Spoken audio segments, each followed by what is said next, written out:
Good morning, I'm Nathan O'Leary. We are back breaking into programming for a major development, a major announcement in a cold case now nearly 2 decades old, the disappearance and murder of Holly Piirainen. We're going to go right to a press conference at the Hampton County Courthouse. District Attorney Mark Mastriani expected to tell us who they think may have abducted her, may have killed her. Let's join that press conference right now live.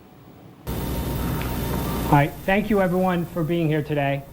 That was DA Mark Mastriani releasing more information about the disappearance and then murder of 10-year-old Holly Piirainen. We expected a suspect to be named, but that did not happen. What we do have is a name. It's David Pouliot from Springfield. He died in 2003. He has not been named a person of interest, and the DA specified that he is not a suspect at this time. What he did say is that due to advances in forensic technologies, that they were able to make an indisputable match between Pouliot and a piece of evidence found where her body was found. They did not say what that evidence was. What they are using this as is a large call for people to make calls of information that they may have about David Pouliot, about where he was at that time, about who he may have known. Within the first few minutes, first few hours after the tornado struck, every second counted because lives were on the line. So when rescue workers went through buildings and homes, they put a lot of symbols, a lot of numbers and letters on the sides of these buildings to denote things like how many people were inside, how many people were pulled out, whether the structure was safe or not.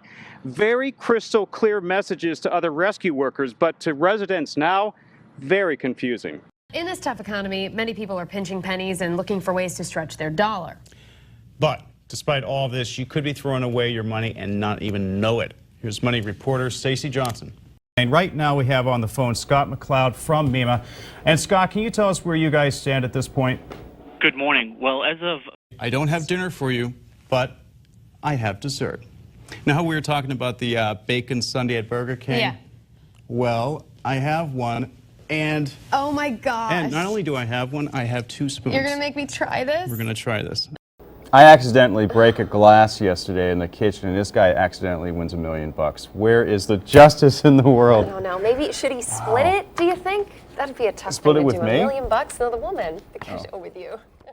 People were driving through the center of town, being directed away from going up to the school. So there was a lot of confusion. People just certainly not getting the news at that point of what was happening, and certainly not realizing the gravity of what was going on. And it was to that firehouse, which is right outside of the schools, we've heard, that a lot of the children were told to run immediately after this started happening. And that is the firehouse where parents, grandparents, caretakers were meeting their kids. So when we got here, as we were walking up to that firehouse, we saw a number of people walking down the hill with their kids. And the first person that we ran into, there was a girl in kindergarten. Her name is Cadence, and her grandmother was walking down with her. And this is what they had to say. We have that for you. What did you hear? I'm sorry.